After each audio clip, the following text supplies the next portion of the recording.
Assalamualaikum warahmatullahi wabarakatuh. Salam sejahtera bagi kita semua. Perkenalkan, kami dari kelompok 3 TPB 54 akan menjelaskan hasil diskusi kami tentang tugas besar biologi dasar, yaitu biomimikri.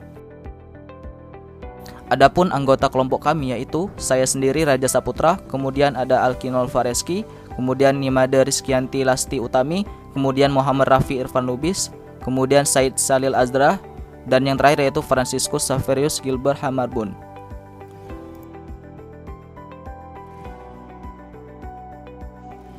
Pengertian biomimikri. Biomimikri adalah ilmu yang menempatkan objek alam atau khususnya makhluk hidup sebagai model perancangan dan proses, menirunya dan diaplikasikan pada teknologi modern. Sebenarnya, ilmu ini secara alami sudah ada dalam benak para ilmuwan zaman dulu.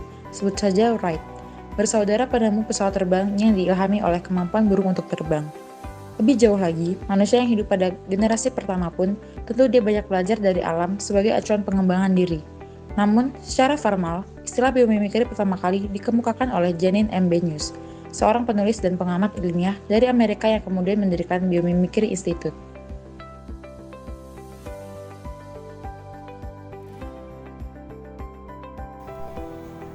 Nah, selanjutnya prinsip-prinsip biomimikri. Prinsip-prinsip biomimikri menurut Michael Pauline dalam buku Biomimicry in Architecture.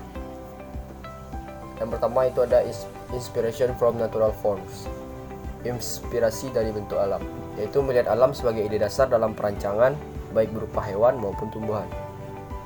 Yang kedua itu ada inspiration from natural system atau inspirasi dari sistem alam, yaitu ide dasar suatu rancangan dapat diambil melalui proses hidupnya dari makhluk hidup, model, teknologi ataupun strukturnya. Dan yang terakhir ada inspiration from natural process atau inspirasi dari proses alam, yaitu ide dasar suatu rancangan dapat diambil dari bentuk alami, sistem alam, dan proses alami.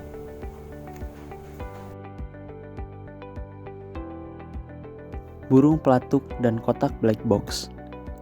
Gaya G sebesar 80-100 bisa menyebabkan Anda mengalami gegar otak. Namun, burung pelatuk bisa menahan gaya G sekitar 1200 saat menghantamkan paruhnya bertalu-talu pada batang pohon. Mengapa burung ini tidak mengalami gegar otak? Pusing pun tidak, meski kepalanya dibentur-benturkan. Burung pelatuk dikenal karena kemampuan mereka yang mampu membuat lubang pada batang pohon yang keras menggunakan paruh mereka.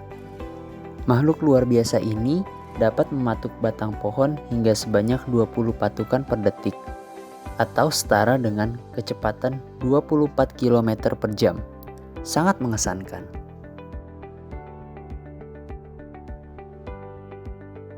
Bagaimana burung pelatuk menahan guncangan patukan? Para periset telah menemukan 4 struktur di kepala burung pelatuk yang membuatnya bisa meredam guncangan. Yang pertama, paruh yang kuat namun lentur. Yang kedua, hyoid struktur tulang dan jaringan elastis yang melapisi tengkorak. Yang ketiga, area bertulang rawan dalam tengkorak. Yang keempat, celah antara tengkorak dan otak yang berisi cairan cerebrospinal. Setiap bagian tersebut meredam benturan sehingga burung pelatuk tidak mengalami cedera otak walau mematuki pohon dengan kecepatan hingga 22 kali per detik.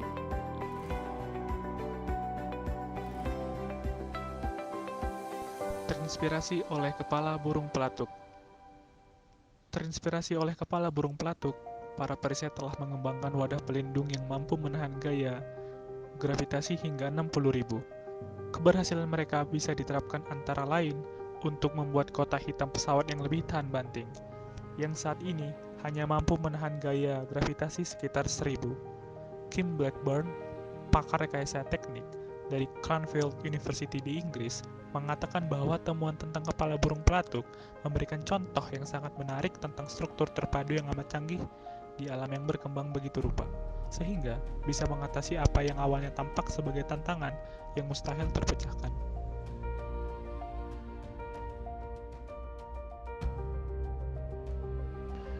Kami dari kelompok 3 tugas besar biologi, bila ada salah kata yang kurang berkenan di hati Anda, mohon dimaafkan. Akhir kata, saya ucapkan terima kasih.